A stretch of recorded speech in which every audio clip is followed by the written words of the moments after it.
Hello বন্ধুরা, কেমন আছো সবাই? আশা করি তোমরা সবাই ভালো আছো। আমি রাজা, তোমরা দেখছো টেক একাডেমি ইউটিউব চ্যানেল। তো বন্ধুরা, আজকে কিন্তু তোমাদের জন্য একটা বিশাল বড় আপডেট নিয়ে চলে এসেছি। Reserve bank of India RBI তরফ থেকে কিন্তু গ্রেড বি রেসপেক্টে কিন্তু অফিসিয়াল নোটিফিকেশন প্রকাশিত করে দিয়েছে। তোমাদের এখানে বলে রাখি, সব মিলে কিন্তু 300টার কাছাকাছি এখানে টোটাল যে ভ্যাকান্সি আছে সেটা কিন্তু রিলিজ করেছে এবং তোমাদের কিন্তু এখানে অনলাইনে আবেদন করতে হবে। সম্পূর্ণ প্রসেস নিয়ে কিন্তু আজকে তোমাদের সাথে এই ভিডিওতে কথা বলবো। আরবিআই গ্রেড বি কিন্তু একটা স্বপ্ন, তো তার রেসপেক্টে আজকে তোমাদের সাথে এই ভিডিওতে কথা বলবো। তো চলো আজকের ভিডিও শুরু করা যাক।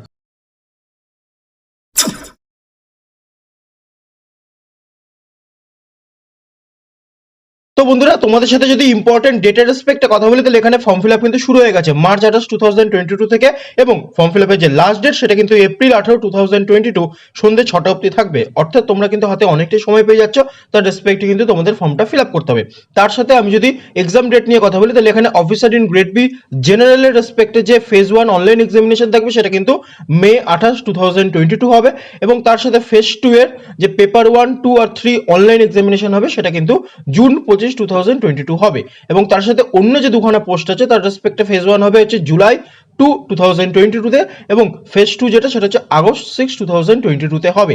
এই হয়ে গেল ইম্পর্টেন্ট ডেট, এবং ফর্ম ফিল আপের লাস্ট ডেট কিন্তু এপ্রিল 18 তারিখ থাকছে। এখন যদি তোমাদের সাথে ভ্যাকান্সি ডিটেলস নিয়ে কথা বলি, সব মিলে কিন্তু 300 খানার কাছাকাছি টোটাল ভ্যাকান্সি বেরিয়েছে। তো আমি যদি একটা একটা করে তোমাদের সামনে কথা বলি, তাহলে প্রথমে বলে রাখি, অফিসার ইন গ্রেড বি পোস্টের রেসপেক্টে, যেটা জেনারেল পোস্টের রেসপেক্টে আছে, আনরিজার্ভ ক্যাটাগরি থেকে কিন্তু শুধুমাত্র 109 খানা ভ্যাকান্সি বেরিয়েছে, হিউজ একটা ভ্যাকান্সি বেরিয়েছে। এসসি রেসপেক্টে 32, এসটি 15, ওবিসি ক্যাটাগরি 59 খানা, ইডব্লিউএস ক্যাটাগরি 23 খানা, এবং তার সাথে টোটাল যে ভ্যাকান্সি সেটা কিন্তু 238 খানা বেরিয়েছে। তার সাথে বাদবাকি যে দুটো পোস্ট আছে, আরেকটা হচ্ছে officer in grade B DEPR পোস্টের রেসপেক্টে কিন্তু টোটাল এখানে 31 খানা নাম্বার অফ ভ্যাকান্সি বেরিয়েছে, যার মধ্যে কিন্তু আনরিজার্ভ ক্যাটাগরি 11 খানা ভ্যাকান্সি বেরিয়েছে। এবং পরবর্তী যে পোস্ট সেটা কিন্তু ডিএসআইএম পোস্টের রেসপেক্টে বেরিয়েছে, সব মিলে 25 খানা নাম্বার অফ ভ্যাকান্সি, এবং এখানে কিন্তু আনরিজার্ভ ক্যাটাগরিতে জন্য 7 খানা টোটাল নাম্বার অফ ভ্যাকান্সি বেরিয়েছে। এই হয়ে গেল টোটাল ভ্যাকান্সি চার্ট, যেটা কিন্তু তোমরা স্ক্রিনে এখন দেখতেই পাচ্ছ। তার সাথে সাথে তোমাদের সাথে যদি স্যালারি রেসপেক্টে কথা বলি, এখানে কিন্তু ইন হ্যান্ড স্টার্টিং স্যালারি এখানে 55,200 টাকা পার মান্থ পাবে, এবং টোটাল যে স্যালারি এর রেসপেক্টে বলছি সেটা কিন্তু হিউজ একটা অ্যামাউন্টের হয়। এখানে লিখে দিয়েছি অ্যাপ্রক্সিমেটলি কিন্তু 1,08,404 টাকা, এর বেশি হয় অ্যাকচুয়ালি, এবং তার সাথে কিন্তু অন্যান্য অ্যালাউন্সেস থাকে। তো তোমাদের এখানে যে স্যালারিটা পাবে সেটা কিন্তু একটা হিউজ অ্যামাউন্টের পাবে। এবং তার সাথে সাথে তোমাদের সাথে যদি আমি এলিজিবিলিটি ক্রাইটেরিয়া রেসপেক্টে এজ লিমিট নিয়ে কথা বলি, তাহলে 1 জানুয়ারি 2022 ভিত্তিতে কিন্তু তোমাদের এখানে 21 বছর থেকে 30 বছরের ভেতর থাকতে হবে।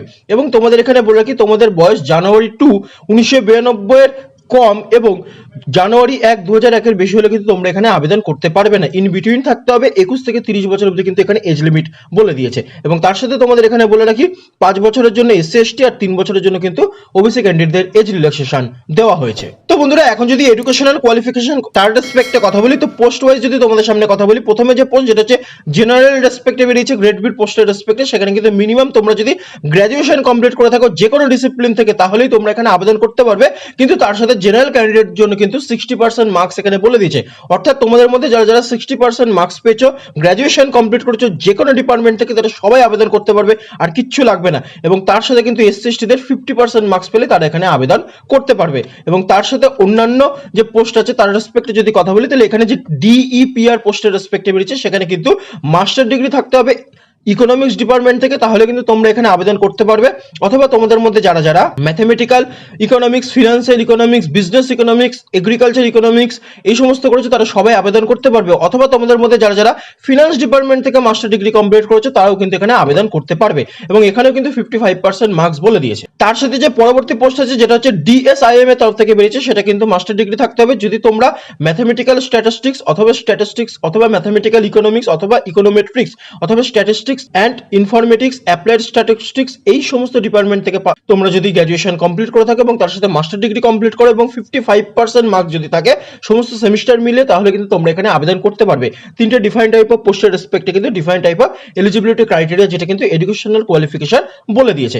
এবং তার সাথে এখানে একটা ইম্পর্টেন্ট জিনিস তোমাদের এখানে বলে রাখি, এখানে নাম্বার অফ অ্যাটেন্ডটা বলে দিয়েছে, যেটা কিন্তু জেনারেল ক্যাটাগরি আর ইডব্লিউএস ক্যাটাগরিদের জন্য বলেছে। তোমরা যদি ফেজ 1 এক্সামিনেশন দাও, ওটা কিন্তু অ্যাজ এ অ্যাটেম্প বলবে, তোমরা কিন্তু এখানে 6 টাইমস অর্থাৎ 6 বার কিন্তু পরীক্ষাটা দিতে পারবে। তারপরে কিন্তু দিতে পারবে না, যেখানে কিন্তু এসসি এসটি ওবিসি ক্যান্ডিডেটের জন্য কোনো রকমের নাম্বার অফ অ্যাটেন্ডস এখানে উল্লেখ করে দেয়নি। অর্থাৎ জেনারেল ক্যাটাগরি আর ইডব্লিউএস ক্যাটাগরিতে জন্য কিন্তু ছখানা নাম্বার অফ অ্যাটেম্প এখানে বলে দিয়েছে। তার সাথে যদি স্কিম অফ সিলেকশনের রেসপেক্টে কথা বলি, তোমাদের অনলাইনে এখানে ফর্মটা ফিল আপ করতে হবে। তোমরা ডিসক্রিপশন বক্সে চেক করো, সেখানে আমি সমস্ত লিঙ্ক প্রোভাইড করে দিয়েছি। তোমরা সেখানে গিয়ে কিন্তু অনলাইনের মাধ্যমে ফর্মটাকে ফিল আপ করতে পারো। এবং এর যে অফিসিয়াল ওয়েবসাইট আছে সেটা কিন্তু www.rbi.org.in এই অফিসিয়াল ওয়েবসাইট আছে। তোমরা ডিসক্রিপশন বক্সটা চাও, সেখানে সমস্ত ডিটেলস তোমরা পেয়ে যাবে, সমস্ত লিঙ্ক পেয়ে যাবে। সেখানে কিন্তু অনলাইনে তোমাদেরকে ফর্মটাকে ফিল আপ করতে হবে। তো এখন যদি এক্সামিনেশন সেন্টার নিয়ে কথা বলি, প্রি এক্সামিনেশনের জন্য অর্থাৎ ফেজ 1 এক্সামিনেশনের জন্য তার রেসপেক্টে ওয়েস্ট বেঙ্গলের রেসপেক্টে কিন্তু আসানসোল, কলকাতা, গ্রেটার কলকাতা, কল্যাণী, শিলিগুড়ি এই কটা এক্সামিনেশন সেন্টার থাকছে। এবং তার সাথে অন্যান্য যে পোস্ট আছে তার রেসপেক্টে কিন্তু কলকাতা দুটোতে থাকছে। একটা হচ্ছে ফেজ 2 জেনারেলের জন্য কিন্তু কলকাতা থাকছে, তোমরা এখানে দেখতেই পাচ্ছ। এবং তার সাথে কিন্তু সেন্টার অফ পেপার 1, 2, 3 যেখানে কিন্তু ডিইপিআর, ডিএসআইএম তার রেসপেক্টে কিন্তু এখানে কলকাতা আছে, তোমরা কিন্তু এখানে এটা দেখতেই পাচ্ছ। এই হয়ে গেল কমপ্লিট যে এক্সামিনেশন সেন্টার। এখন যদি কথা বলি অ্যাপ্লিকেশন ফিজের রেসপেক্টে, তাহলে তোমাদের মধ্যে এসসি, এসটি, পিডব্লিউবিডি ক্যান্ডিডেটের জন্য কিন্তু 100 টাকা করে অ্যাপ্লিকেশন ফিস লাগছে। এবং তার সাথে জেনারেল, ওবিসি, ইডব্লিউএস ক্যান্ডিডেটের জন্য কিন্তু 850 টাকা করে এখানে অ্যাপ্লিকেশন ফিস লাগছে। এবং তোমাদের আগেও বললাম, আবার বলে দিচ্ছি, অনলাইনে কিন্তু তোমাদের এখানে আবেদন করতে হবে। তোমরা ডেসক্রিপশন বক্সে চেক করতে পারো, সেখানে সমস্ত লিঙ্ক কিন্তু তোমরা এখানে পেয়ে যাবে। তো বন্ধুরা, এখন যদি স্কিম অফ সিলেকশনের রেসপেক্টে কথা বলি, তাহলে তোমাদের এখানে বলে রাখি, এখানে কিন্তু টোটাল 3খানা পার্টিকুলার ফেজের রেসপেক্টে কিন্তু এক্সামিনেশনটা কমপ্লিট হবে। তো একটা একটা করে যদি তোমাদের সাথে কথা বলি, তাহলে তোমাদের প্রথমেই বলে রাখি, এখানে যে গ্রুপ বি জেনারেলের রেসপেক্টে বলেছে ফেজ 1 অনলাইন এক্সামিনেশন হবে, যেটা কিন্তু মে 28, 2022 তে হবে। সব মিলে 200 মার্কসের কিন্তু একটা পেপার থাকবে। এবং এখানে বলে দিয়েছে জেনারেল অ্যাওয়ারনেস থাকবে, ইংলিশ ল্যাঙ্গুয়েজ থাকবে, কোয়ান্টিটিভ অ্যাপটিটিউড থাকবে এবং রিজনিং থাকবে। এবং তার সাথে তোমাদের এখানে বলে রাখি, সব মিলে কিন্তু 2 আওয়ার্স অর্থাৎ 120 মিনিটস তোমরা এখানে টাইম পাবে। এবং তার সাথে ইচ সেকশনের জন্য কিন্তু আলাদা আলাদা করে এখানে টাইম মেনশন করে দেওয়া হয়েছে। এবং তার সাথে তোমাদের এখানে বলে রাখি, এখানে যে ফেজ 2 অনলাইন এক্সামিনেশনটা আছে সেটা কিন্তু জুন 25, 2022 তে হবে। তোমাদের এখানে বলে রাখি, এখানে যে পেপারগুলো আছে সেটা কিন্তু paper 1 A economics and social issues থাকবে, যেখানে কিন্তু 50% অবজেক্টিভ টাইপ থাকবে আর 50% কিন্তু ডেসক্রিপটিভ টাইপ থাকবে। টোটাল 100% এর ভেতরে সব মিলে 30 মিনিটস তোমরা এখানে টাইম পাবে। টোটাল কিন্তু এখানে অবজেক্টিভের জন্য 30 মিনিটস থাকবে আর ডেসক্রিপটিভের জন্য কিন্তু 90 মিনিটস থাকবে। টোটাল কিন্তু 120 অর্থাৎ 2 আওয়ার্স তোমরা এখানে টাইম পেয়ে যাবে। এবং তার সাথে তোমাদের এখানে বলে রাখি, এখানে যে মার্কসটা আছে 50% যে অবজেক্টিভ টাইপ আছে তার জন্য 50 মার্কস থাকবে, আর 50% যে ডেসক্রিপটিভ টাইপ আছে তার জন্য কিন্তু এখানে 50 মার্কস, সব মিলে কিন্তু এখানে 100 মার্কস থাকছে। এবং তার সাথে যে পেপার 2 আছে সেটা কিন্তু ইংলিশ থাকবে, রাইটিং স্কিল, এখানে কিন্তু তোমাদেরকে ডেসক্রিপটিভ লিখতে হবে। টোটাল কিন্তু এখানে 90 মিনিটস তোমরা এখানে টাইম পেয়ে যাবে। তার সাথে যে নাম্বার অফ কোশ্চেন থাকবে সেটা কিন্তু 3খানা নাম্বার অফ কোশ্চেন থাকবে, সব মিলে কিন্তু এখানে 100 মার্কস থাকছে। এটা হচ্ছে পেপার 2 চলে গেল। এখন যদি পেপার 3 নিয়ে কথা বলি, সেটা কিন্তু জেনারেল, ফিনান্স অ্যান্ড ম্যানেজমেন্ট নিয়ে থাকবে। এখানেও সেম জিনিস, 50% অবজেক্টিভ টাইপের কোশ্চেন থাকবে, 50% ডেসক্রিপটিভ টাইপের কোশ্চেন থাকবে, সব মিলে কিন্তু 120 মিনিটস তোমরা এখানে টাইম পেয়ে যাবে। অবজেক্টিভ আর ডেসক্রিপটিভ ইচ সেকশন থেকে কিন্তু 50-50 করে মার্কস থাকবে। টোটাল কিন্তু এখানে 100 মার্কস থাকছে। এই হয়ে গেল পেপার 1, পেপার 2 আর পেপার 3 এর কমপ্লিট ডিটেলস। সব মিলে 30 খানা কোশ্চেন থাকবে, 50 মার্কসের রেসপেক্টে অবজেক্টিভ কোশ্চেন এবং তার সাথে কিন্তু ডেসক্রিপটিভ পেপার থাকবে। এবং তোমাদের এখানে বলে রাখি, কিছু কিছু কোশ্চেন আছে যেগুলো কিন্তু 2 মার্কস করে ক্যারি করবে, কিছু কিছু কোশ্চেন আছে যেগুলো কিন্তু 1 মার্কস করে ক্যারি করবে। এবং তার সাথে টোটাল যে ডেসক্রিপটিভ কোশ্চেন থাকবে সেখানে কিন্তু সব মিলে 6খানা কোশ্চেন এখানে জিজ্ঞেস করা হবে এবং তার জন্য কিন্তু 4খানা কোশ্চেন তোমাদের এখানে করতেই হবে। এই হয়ে গেল কমপ্লিট ফেজ 2 এক্সামিনেশন। এবং যে তার পরবর্তী রাউন্ড আছে সেটা কিন্তু ইন্টারভিউ থাকছে। তোমাদের এখানে বলে রাখি, ফেজ 2 এর পেপার 1, পেপার 2, পেপার 3 তিনটে পার্টিকুলার পেপার মিলিয়ে কিন্তু তোমাদের এখানে শর্টলিস্ট করা হবে ইন্টারভিউ এর জন্য। এবং ইন্টারভিউ এর রেসপেক্টে কিন্তু তোমাদেরকে যে লাস্ট প্রসেসটা আছে সেটা কিন্তু কমপ্লিট করা হবে। টোটাল যে ইন্টারভিউ এর মার্কস থাকবে সেটা কিন্তু 75 থাকবে। তাহলে কিন্তু তোমাদের এখানে যে সম্পূর্ণ যে প্রসেসটা আছে সেটা কিন্তু কমপ্লিট হয়ে যাবে। এই হয়ে গেল যে গ্রেড বি ডিআর জেনারেল 2022 তার রেসপেক্টে স্কিম অফ এক্সামিনেশন আছে সেটা কমপ্লিট হয়ে গেল। এবং তার সাথে তোমাদের এখানে বলে রাখতে চাই, তোমরা কিন্তু ডেসক্রিপশন বক্সটা লক্ষ্য রাখতে পারো, অন্যান্য যে দুখানা পোস্ট আছে তার রেসপেক্টে কিভাবে এক্সাম প্যাটার্নটা থাকছে সেটাও কিন্তু সেখানে মেনশন করে দিয়েছে। ভিডিওটা অনেক বড় হয়ে যাবে, তার জন্য কিন্তু আমি সম্পূর্ণ প্রসেস নিয়ে তোমাদের সাথে এই পার্টিকুলার যে দুখানা পরবর্তী যে ভ্যাকান্সি আছে তার রেসপেক্টে কথা বলছি না, কারণ তোমরা ডেসক্রিপশন বক্সে চেক করলে সমস্ত কিছু পেয়ে যাবে। যেটা টোটাল নাম্বার অফ ভ্যাকান্সি 238 আছে জেনারেলের জন্য, সেটা কিন্তু হিউজ একটা অ্যামাউন্টের আছে।